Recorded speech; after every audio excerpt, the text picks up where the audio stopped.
there are so many myths surrounding homelessness, myths that I subscribed to before I became homeless. I think myths that everybody is generally embedded with. The most liberal of us will have compassion for people sleeping on the streets.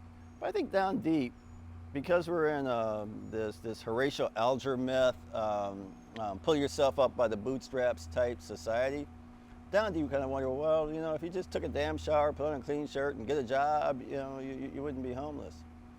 And until you've actually suffered the trauma of sleeping on the concrete, okay, because it is traumatic and it changes your brain and it changes the way your mind thinks to pure survival mode, okay, you'll never truly understand why each day that you spend out there becomes harder and harder and harder to get out of it.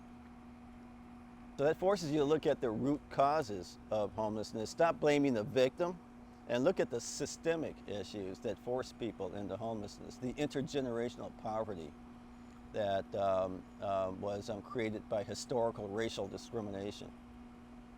I'm routinely seeing efficiencies now going for 14 to 1700 for an efficiency.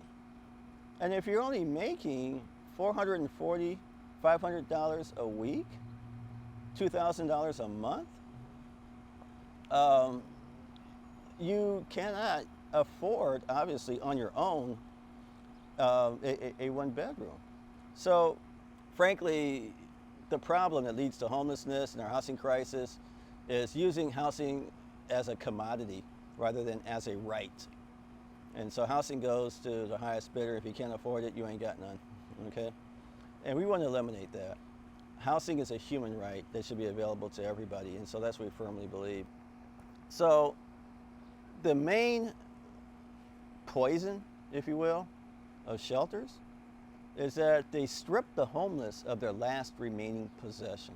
Okay, when you're homeless, you can't keep anything on the streets. Everything disappears after a while. Either thieves take it, or the police take it, or the trash takes it, or it just disappears. You'll go through 6 cell phones in a year. That's not unusual. Every couple of months you need a new cell phone. But you do have one possession, and that's a sense of autonomy, of control over yourself, over your body.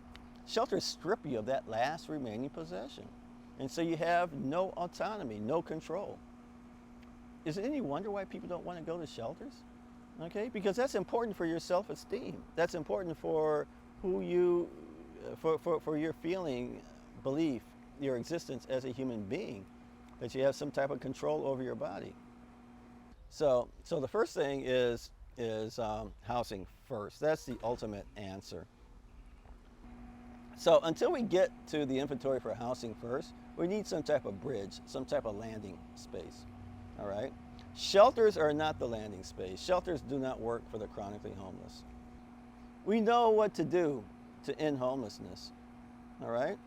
So we've got the resources and we know what to do, and we know how to create that bridge to put people into safe and secure places, low barrier, that doesn't have all these ridiculous rules that lead you to getting kicked out of shelters or make shelters into a virtual prison, all right? So we know what to do, but we just lack the political will to do it.